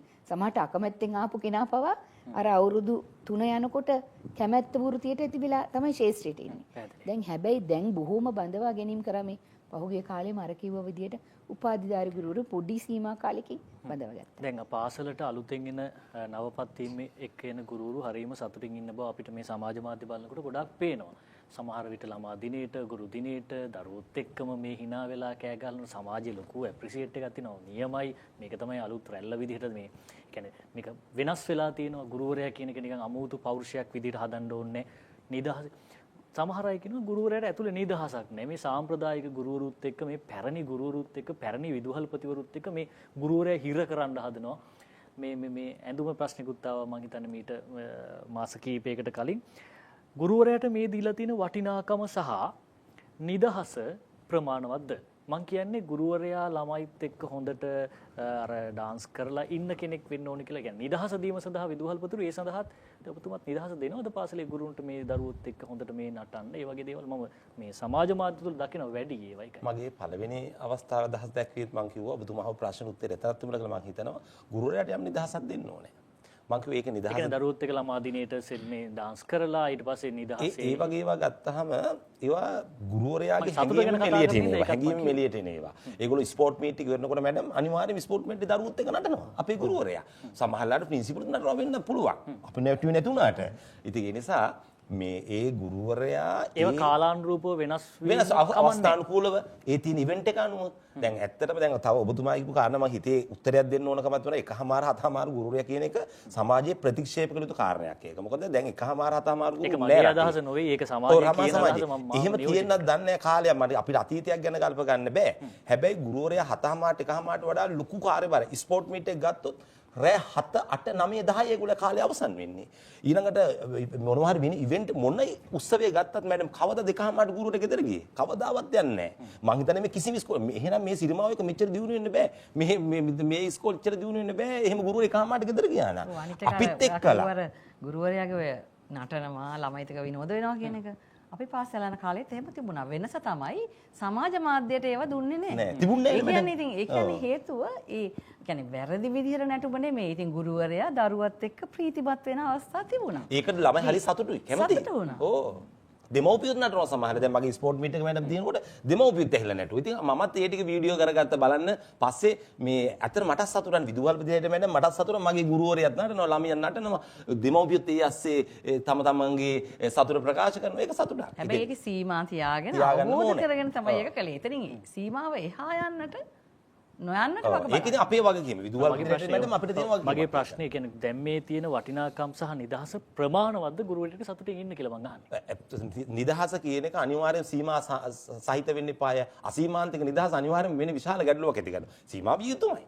නිදහස. ඉතින් මේක මං හිතනවා මේ තියෙන නිදහස මැඩම් ප්‍රමාණවත් කියලා. සතුටින් ඉන්න ගුරුවරයෙක් ඉතින් ඒ තුල මගේ ඒ කොහොම කළත් මේ ඒ සතුට ලැබෙන්නේ තමන් ඉන්න පාර්ශවවල තියෙනා වූ එකඟතාවයන් සහ ඒගොල්ලෝ ලැබෙන සහයෝගය. මං කරුණු තුත්තරේදී කිව්වේ පාසල් ප්‍රජාව තුලම ඒක පාසල් ප්‍රජාව ගුරුවරයා ළමයා දෙමව්පියා විදුහල්පතිවරයා සහ සූපතන් ඇතුළු අවට නිවස් පවා සතුටින් ඉන්නවනම් ගුරුවරයා සතුටින් ඉන්නවා. අර කියපු නිදහස වුණත් මං හිතනවා මේ නිදහස තුල ඒගොල්ලෝ සතුටින් ඉන්න ප්‍රමාණවත් කියලා. දීලා තියෙන වටිනාකම අධ්‍යාපන ශාස්ත්‍රය තුලින් දීලා තියෙන වටිනාකම. ඔබතුමා සමහරට වක්‍රෝගෙන් අහන්නේ මේ ඇඳුම වෙනස් කිරීමට ඉඩ දෙන්න ඕනද කියලා කාරණාවක් දන්නේ නැහැ. ඒ වගේ කාරණා අපි මේ වෙලාව කතා කරන්න ඕනත් නැහැ මැඩම් නේද? ඒක සතුට සඳහා ඒවත් බලපානවා වෙන්න පුළුවන්. නෑ ඉතින් මෙච්චර කාලෙට ගුරුවරයා ඒක බලපාලා නෑනේ. සතුට වෙලා තියෙනවනේ මෙච්චර කාලෙ. දැන් මැඩම්ලා අපි ඔක්කොම ගුරුවරයාට වැඩ කරපු අයනේ. එතකොට මේ අපිට සතුට බාධා වෙලා නෑනේ ඒ සම්බන්ධයෙන්. ඒක කෙනෙකුට ඒක දකින්න වෙන්න පුළුවන්. නමුත් ඒක අපිට බාධා විදුහල්පතිතුමිය දැන් අපි මෙහෙම හිතමු. ඔබතුමිය විදුහල්පතිතුමියක් විදිහට දරුවන්ට උපදෙස් දෙනකොට ඔබත් ගුරුවරයෙක් වෙන්න, ඔබත් විදුහල්පතිවරයෙක් වෙන්න. එහෙම කියනවද මම එහෙම කියන්න කැමතිද? අභිමාණයෙන් එහෙම කියන්න පුළුවන් ඔබ ගුරුවරයෙක් වෙන්න. සමහර අය මම දැකලා තියෙනවා අපි මෙහෙම හිතමු. ගුරුවරයෙක් නම් වෙන්න එපා ජීවිතේට. මොකද අම්මෝ මේ ශාස්ත්‍රය තුල පුදුම ප්‍රශ්න තෝගයක් තියෙන්නේ. ඔයාලගේ ජීවිතේ හීන වලට යන්න බෑ ව්‍යවසායකයෙක් වෙන්න. ලංකාව දාලා යන්න පුළුවන් නම් ළමයිනේ රට දාලා යන්න. ඊට පස්සේ වෙන රටකට යන්න. කොරියන් එක්සෑම් එකක් කරන්න. ඔබතුමියත් එහෙමද දරුවන්ට උපදෙස් දෙන්නේ නැත්නම් ඔබට අභිමාණයෙන් කියන්න පුළුවන් විදුහල්පතිවරයෙක් විදිහට ගුරුවරයෙක් වෙන්න පාසලකට එන්න උගන්වන්න කියලා ඔබතුමියට කියන්න පුළුවන් අභිමානව. කියන්න පුළුවන්. මොකද ඔය හැම එකක්ම ඒ ශාස්ත්‍රයකට අදාළව ගන්න පුළුවන්. ඒ කියන්නේ ගුරු වෘත්තියට එන්න එපා කියනවා වගේම තවත් වෘත්තියක ඉන්න කෙනෙක් මේකට එන්න එපා කියලා කියන්න පුළුවන්. ඒකට ආරාධනා කිරීම සඳහා සුදුසු පරිසරයක් මේ තුල තියෙනවද? දරුවෙක්ට එන්න මේ ශාස්ත්‍රයට කියලා ළමයිම කියලා තියෙනවා. මගේ ලෙටර් බොක්ස් එකක් තියෙනවා letters to the principal කියලා. මොකද ළමයින්ට තනිව වෙලා කතා කරන්න වෙලා නැති නිසා බොක්ස් එකක් තියලා තියෙනවා ඉස්කෝලේ කැමති දෙයක් ලියලා දාන්න. මැඩම් මේක බලනවා. මම විතරයි බලන්නේ මට PA කෙනෙක් නෑ. කියන්නේ සහකාරියෙක් නෑ ඒව බලන්න. මමම විතරයි බලන්නේ. ඒතර මට වෙලා නැත්තම් ගෙදර අරන් ගිහලා රැට බලන්න. ඒතර ඒ ලියුම් වල තියෙනවා මම කවදා හරි මැඩම් වගේ ප්‍රින්සිපල් කෙනෙක් වෙනවා කියලා. ඒ කියන්නේ ගුරු භූමිකාව දැකලා තියෙනවනේ විදුහල්පතිවරගේ භූමිකාව දැකලා තියෙනවා. ඉතින් ඒක හින්දා මේක හැම ශාස්ත්‍රයකම අඩු වැඩි වශයෙන් සතුට අසතුට සහ මේක වෙන්න එපා කියන අය ඉන්නවා. එතකොට මේ ගුරු වෘත්තිය තුල ඒක ඔබ වැඩිපුර දකින්නේ ගුරු වෘත්තිය තමයි වැඩිම වශයෙන් මානව සම්බන්ධතා ගොඩනගා ගන්න තැන. ඒ නිසා තමයි ඒක පොලිසිය වැඩිපුර බැනුම් අහනවා වගේද? ඒ කියන්නේ පොලිසිය දැන් වැඩිපුර මානව සම්බන්ධතාවක් ගොඩාක් මිනිස්සුත් එක්ක සම්බන්ධ වෙනවා. මේකයි දෙකක්නේ. ඒ කියන්නේ පොලිසිය කියන්නේ මොකද ඔය ප්‍රශ්නේ මම ඇහුවා ඇයි මේ අපේ මාධ්‍ය ප්‍රකාශකතුමාගෙන් ඇහුවා මේ ඇයි මේ පොලිසියට මිනිස්සු මෙච්චර බනින්නේ කියලා. ඒක උනා වැඩිපුරම සම්බන්ධ වෙන්නේ අපිලු මිනිස්සුත් එක්ක. ඒක නිසා නෙවෙයි. අපිට මෙහෙමයි අපි බැනුම් අහන්න ඕනේ නෑ. හරියට අපේ කටයුත්ත කරනකොට. ඉතින් ඒ නිසා ගුරුවරයාගේ සතුටට හේතු වන කාරණා ටික නිකන් ටිකක් පෙළ ගැස්සුවොත් අපි මේ කියපු ඔක්කොමත් සම්පීඩනයක් කරොත් ප්‍රධාන වශයෙන් පාසලේ පරිපාලන විභාගය බලපානවා. ඒ වගේම එයා වටේ ඉන්න අපේ ගුරු කණ්ඩායම. ඉතින් ඒ නිසා තමයි විදුහල්පතිවරයා අර තමන්ගේ කණ්ඩායමත් එක්ක වෘත්තීය සංවර්ධන වැඩමුළු කරන්නේ වාරයකට එකක්. අපි සාමාන්‍යයෙන් අපේ පාසලේ ගුරුවරුත් එක්ක කැපැසිටි බිල්ඩින් කියලා ඉස්කෝලේ ඇතුලේ කරනවා. ඒතර එහෙම කරනකොට ගුරුවරුන්ගේ තියෙන මේ ප්‍රශ්න ගොඩක් निराකරණය වෙනවා. එකක් ඒක. ඊට අමතරව ගුරුවරුන්ට තව වෘත්තීය සංවර්ධන අවස්ථා බොහෝ දෙන්නට ඕනේ. ඒක නිකන් ගිහිල්ලා එන්න නෙවෙයි ගුරුවරයාගේ මං කිව්වේ නීඩ් ඇනලිසිස් එකක් ඕනේ කියලා. ඒ ගුරුවරුපත් වුණාට පස්සේ ඒගොල්ලෝ අසතුටටපත් වෙන අවස්ථා තියෙනවා. ඒකාකාරී බව. එතකොට මේ ගුරු භූමිකට ආපුවාම දරුවාගේ මනෝභාවයන් අඳුන ගන්න නොහැකි වීම. උපාධිධාරී ගුරුවරයෙක් වුණා කියලා සමහර වෙලාවට සයිකොලොජි පැත්ත හරියම එයාගේ දුර්වලයි දරුවාගේ තත්ත්වය හඳුන ගන්න. එතකොට මේ ගුරුවරයාට ඕනේ දරුවාගේ මනස හඳුන ගන්නට අවශ්‍ය පුහුණුවක් ලබා දෙන්න. දරුවා මේ වගේ. දැන් උදාහරණයක් හැටියට දරුවෙක්ගේ රෙජිස්ටර් එක මාක් කරනකොට සමහර වෙලාවට කෙලිම විශ්වවිද්‍යාලයෙන් ආපු ගුරුවරයා නම් අඬගගා මාක් කරගෙන යනවා. හැබැයි වඩා හොඳ පුහුණුවක් ලබපු ගුරුවරයා නම අඬ ගහලා දරුවා දිහා බලනවා. අයි කන්ටැක්ට් තියෙනවා. ඒතර ඒක දරුවට ලොකු අභිමානයක්. එතකොට ඒ තුල ගුරුවරයයි දරුවාට ලොකු බැඳීමක් ඇති වෙනවා. එතකොට ආපහු සතුටක් ඇති වෙනවා මේ ඇයට. සතුටක් ඇති වෙනවා. ඉතින් ඒ නිසා මේක හරිම අර මේ දෙගොල්ලෝ තරහ වුණොත් මේක එන්නේ බෑනේ. එතකොට දැන් දරුවා දන්නවා ගුරුතුමිය මන් දිහා බලලා නිදිමතයි වගේ නම් පුතාද නිදිමතද කියලා එහෙම ප්‍රශ්නකුත් අහනවා. ඒ මනෝවිද්‍යාත්මක තත්ත්වය. එතකොට මේ සතුට ගුරුවරයාට පුදුම සතුටක්.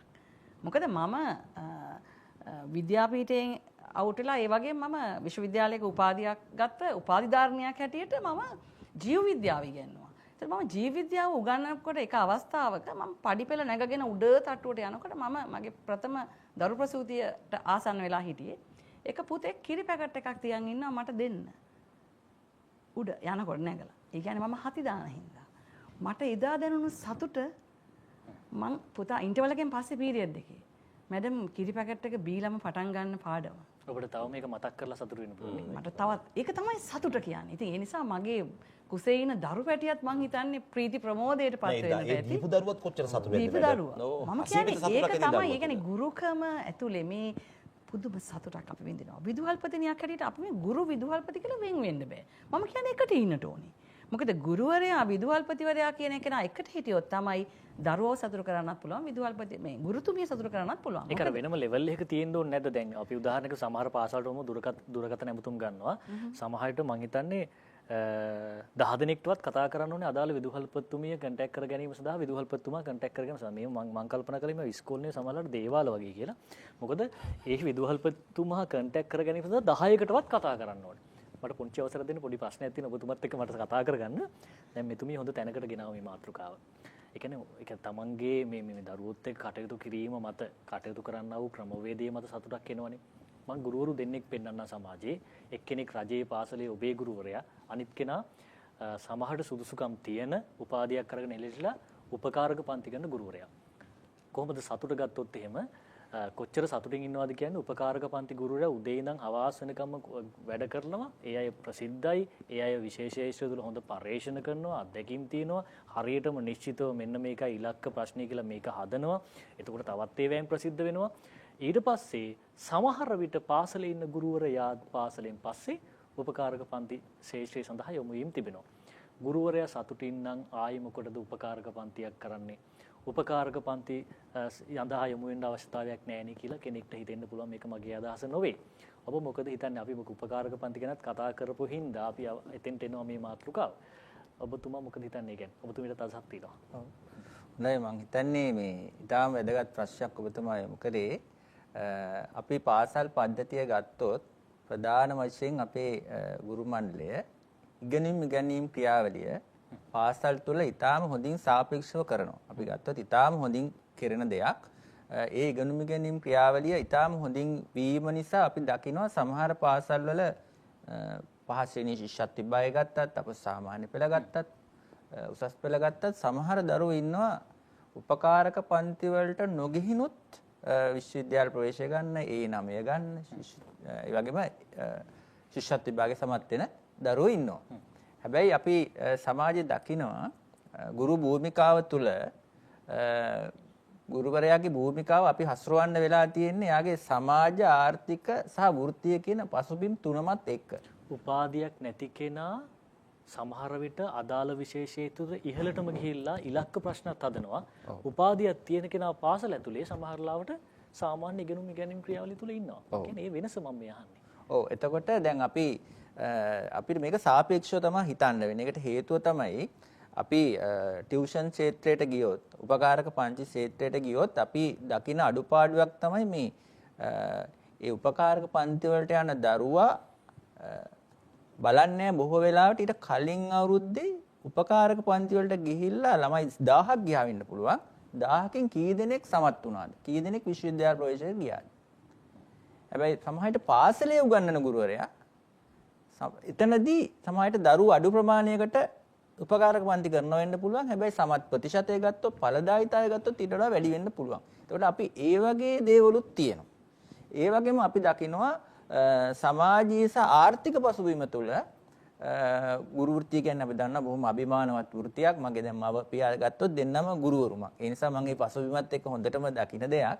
ඒ පිළිගැනීම අම්මයි අදටත් තාත්තයි දෙන්නම ගුරුවරු හින්දා ඔබතුමා දැක්කද යම් නිකන් දැන් සාමාන්‍යයෙන් අම්මයි තාත්තයි ගුරුවරු දෙන්න දැන් ඒක අඩුපාඩුවක් තිබ්බන කොහොමද ගුරුවරෙක් වෙන්නේ නැහැ ඔව් ඇත්තටම මේ මං හිතන්නේ ඒක මම ඇත්තටම ඉගෙන ගන්න කාලේ දරුවෙක් විදියට දැක්ක දෙයක් තමයි මට පේනිච්ච දේ තමයි මේ ලෝකේ තියෙන උතුම්ම ඉහළම වෘත්තීන් දෙක තමයි වෘත්තිය තමයි ගුරු වෘත්තිය කියලා. ඒක මේ ඉස්සරින් ඉඳන් මට තිබ්බ දෙයක්. අදටත් මම මගේ මේ සියලුම ගුරුවරුන්ට මගේ පාසලේ සියලුම ගුරුවරුන්ට බොහොම ආදරෙන් ගෞරවයෙන් ආමන්ත්‍රණය කරන්න ඉගෙනගෙන තියෙනවා ඒකෙන්. ඒක මං හිතන්නේ මේ ගොඩාක් වැදගත් පාසල තුල අර මැඩම් කිව්වා වගේ විදුහල්පති කියන කෙනා ආචාර්ය මණ්ඩලයත් එක්ක ඉන්න ඕනේ. ඉස්සර මේ තනතුරට කිව්වේ මුල් ගුරුවරයා කියලා. මුල් ගුරුවරයා අනික් ගුරුවරු. එතකොට එයා පළවෙනියා විතරයි. ඉතින් ඒකත් එක්ක මං හිතන්නේ මේ සාර්ථකත්වයට යන්න නම් මේ ගමන ගුරුවරයා සතුටින් තියන්න නම් මේ පාසල තුල ක්‍රියාවලිය ඉතාම හොඳින් වෙන්න ඕනේ. ඒ වගේම ඔබතුමා මත කරු ප්‍රශ්නේ අපි උපකාරක පන්ති ක්ෂේත්‍රය ගත්තොත් අපි ආර්ථික සමාජ හැම පැත්තකින්ම ගුරුවරයා උත්සාහ කරනවා ඒ ඉහළට Tamanට ලබා දීලා තියෙන අභිමානවත් තත්ත්වය රැක ගන්න. එතකොට සමාජයට වෙන්න පුළුවන් මට වාහනයක් ගන්න. වාහනයක යන්න. ඒ වගේ අර ආර්ථික වශයෙන් උත් Taman ඉහළ තත්ත්වයකට එන්න උත්සාහ කරන්න ඒ වගේ දේවල්ට යොමු වෙන්න. එතකොට අපිට කියන්න බෑ මේ සමාජ තත්ත්වයෙන් කවුරුණත් අපි වෘත්තිකීය වශයෙන් සහ පුද්ගලීය වශයෙන් රටේ පුරවැසිය වශයෙන් අපි හැමෝම කැමති ඒ තමන්ගේ තත්ත්වයේ ස්ටේටස් එක ඉහළට තියාගන්න. ඒක යොමු වෙනවා. මේක ගැඹුරතාවක් දෙන්න පුළුවන්ද? ඔබතුමා ප්‍රශ්නයක් අහුවා අපේ සර්ගෙන් මේ දක්ෂ ලෙස උගන්වනවා හැබැයි උපාධියක් නැහැ. උපාධිය ගත්ත කෙනා එච්චර දක්ෂ නැහැ කියලා. ඉතින් එතන තියෙනම අපේ කුමුදු බැන වගේ ඇගීම් ක්‍රමයේ අඩුපාඩුව. ඒ කියන්නේ දක්ෂ කෙනාට ඇගීම් ක්‍රමයෙන් ඉහළට එන්න හදලා දීලා නැහැ. එහෙනම් අපේ රටේ තියෙන ඇගීම් ක්‍රමය දුර්වලයි. හරි ඒකත් ප්‍රශ්නයක් ඇත්තටම. ඒකත් ප්‍රශ්නයක්. ඒකයි. ඒක හදන්න ඕනේ. අපිට තව විනාඩි 4ක් විතර තියෙන අපි එකඟතාවයකින් අවසන් කරමු. උපකාරක පන්ති බිහිවීමට හේතුව අපේ මේ විභාග ක්‍රමය. මොකද උපකාරක පන්තියේ උගන්වන්නේ විභාගෙට ලියන්න. හැබැයි අපි අධ්‍යාපනය දෙන්නේ පන්ති කාමරේ සම්පූර්ණ ළමෙක් හදන්න. සම්පූර්ණ පුරවැසියෙක් හදන්න. ඕක උපකාරක පන්ති වෙන්නේ නැහැ. එතකොට අර සමාජ ඉල්ලුම තියෙන්නේ විභාගේ නම් දෙමව්පියොත් උත්සාහ කරන්නේ විභාගෙන් පාස් කරන්න. අපිටත් ඒක පස්සේ යන්න වෙනවා. අපිටත් මේ ඒක පස්සේ යන්න ගිහලා තමයි අධ්‍යාපනයේ මේ විෂමතා මතුවලා තියෙන්නේ. මොකද අර හොඳ හිතක් තියෙන, හොඳ කුසලතා තියෙන දරුවෙක් බිහි කරන්නේ නැතුව මතක ශක්තිය ඒක පොතේ තියෙන දේ මේ කොලේ හරියට පැය 3 ලියන්න. ඒ පොතේ තියෙන දේ මේ කොලේ පැය 3 ලියන්න. ඕකනේ පුරුදු කරන්නේ විභාගෙදී. ඕක තමයි ටියුෂන් පන්ති අල්ලගෙන තියෙන්නේ. ඒතර ඒකට තමයි ඇගීමක් ලැබෙන්නේ නම් ඒක නම් හැමෝම බලාපොරොත්තු වෙන්නේ කියලා ඒක පස්සෙන් යනවා. මේ අපේ ඇගීම් ක්‍රමේ වැරද්දි. සමහරට උපකාරක පන්ති ගුරුවරයාගේ පැත්ත බලනකොට ගුරුවරයාට යම් නොසතුටක් තියෙන්න පුළුවන්. අපිටත් ඉතින් මේ සඳහා ඇත්තටම ඉතින් ඇයි මොකද මම මෙහෙම ඔබතුමිය දැන් විශ්‍රාම යනකොට මේ ශේෂ්ත්‍රය තුල ඔබතුමිය සතුටින්ද යන්නේ? ඉතාලම සතුටින්. මොකද මම තව එක කියන්න ඕනේ හොඳම උදාහරණය. දැන් මම ලංකාවේ මෙහෙ යනකොට මගේ දියණිය වෙනත් ශේෂ්ත්‍රයක ඉගෙන ගන්නේ. ඒතර මේ දරුවෝ හම්බ වෙලා වඳිනකොට මතක් කරනකොට, يعني විදේශ රටවලට ගියාමත් එහෙමයි. දුවගෙන එනවා. ඉතින් දුව කියනවා මට අම්මේ මටත් ප්‍රින්සිපල් කෙනෙක් වුණා නම් හොඳයිනේ කියලා. මං කියනවා ඇයි පුතේ කියලා. ඉතින් බලන්නකො අම්මට කොච්චර ආදරේද මේ ලොකු දැවැන්ත චරිත දුවගෙන එනවා අම්මා ළඟට වඳිනවා. එතකොට මේ තුල ගුරුවරයා ලබන සතුට අසීමිතයි. ඔබ ඔය කිව්වා වගේ අවසාන වශයෙන් වෙනත් රටවල් එක්ක සංසන්දනය කරලා බලද්දී ගුරුවරයාගේ වැටුප සහ වෘත්තික භාවය සංවර්ධනයට දෙන අවස්ථාව වැඩි කරලා අපිට ගුරුවරු සතුටින් තියන්න පුළුවන් වෙනවා. ඉතින් ඒ නිසා මා ඇත්තටම යෝජනාවක් කරන්නේ මේ වෘත්තික සංවර්ධනය සහ ඒ වගේම ගුරුවරයාගේ මාරුවීම් පත් කිරීම ඇතුළු සියලුම දේවල් ඉතා සාධාරණ ක්‍රමවේදයක්. දේශපාලනය කරන්නේ නැතුව ඒක නිලධාරීන් මත ක්‍රියාත්මක කරන්නේ නැතුව එහෙම නැත්නම් ඒක ආණ්ඩු මත ක්‍රියාත්මක කරන්නේ නැතුව අදාළ ප්‍රදේශයේ ඇමතිවරයා මත ක්‍රියාත්මක කරන්නේ නැතුව ඒක බොහොම සාධාරණ ක්‍රමයක්. ඒ විතරක් නෙමෙයි පාසලේ විදුහල්පතිවරයාටත් යුතුයකමක් සහ වගකීමක් තියෙනවා ගුරුවරයා සතුටින් තියන්න. උදාහරණයක් ඇට උදේට හම්බුනහම good morning කියලා hina වෙන්නට ඕනේ. මම ගුරුවරයා විදුහල්පතිවරයා කියලා මේ කෙලින් බලන් ඉන්නේ කොහොමද? අන්න ඒක තමයි. කියන ගුරුවරයාට ආදරයෙන් බලලා මම නම් හැමතිස්සෙම ගුරුවරයා මට good morning කියන්න කලින් මම එයා දිහා බලලා hina වෙනවා. ඒ වගේම අතුගාන කෙනත් වොෂ්රූම් එක හොදන කෙනා දිහා බැලලත් මම hina වෙලා good morning කියනවා. ඒතර විදුහල්පතිවරයා කියන සාධකයක් තීරණාත්මක සාධකයක් වෙනවා. ගුරුවරයා සතුටින් තමයි. හරි බොහොම ස්තුතියි අපිට කාල වේලාව අවසන් වෙනවා. තවත් කතා කරන්න තිබ්බනම් හොඳයි මේ මාතෘකාව. මේ මාතෘකාවේ හොඳම තැනකට අපි ආවා. මම හිතන්නේ ඒ සම්බන්ධව සවිස්තරාත්මක පැහැදිලි වීමක් ඔබට වෙන්නේ නැති. අද මේ වටිනා කතා බහ වෙනුවෙන් අපිත් එක්ක එකතු වුණා. හෙට දවස කාලීන වැඩසටහන වෙනුවෙන් අපිත් එක්ක එකතු වුණේ කොළඹ ආනන්ද බාලිකා විද්‍යාලයේ විදුහල්පතිතුමිය WVG කුමුදුනි විදුහල්පතිතුමිය වගේම අපිත් එක්ක එකතු වුණා. ඉහළ බෝමිරිය කනිෂ්ඨ විද්‍යාලයේ ගරු විදුහල්පතිතුමා අයියේ සුදත් පුෂ්ප කුමාර විදුහල්පතිතුමා ඒ වගේම අපිත් එක්ක එකතු වුණා. ලංකාවේ ආචාර්ය උපාධියක් තියෙන එකම විදුහල්පතිවරිය කොළඹ 7 සිරිමාවු බණ්ඩාරනායක විද්‍යාලයේ විදුහල්පතිතුමිය ආචාර්ය සුමේදා ජයවීර විදුහල්පතිතුමිය ඒ වගේම තෝලංගමුව ඩඩ්ලි සේනානායක මධ්‍ය විද්‍යාලයේ විදුහල්පතිතුමා JIU ජයකොඩි විදුහල්පතිතුමා ඔබතුමන්ලාට බොහොම ස්තුතියි මේ වටිනා කතා බහ වෙනුවෙන් අපිත් එක්ක එකතු වුණා.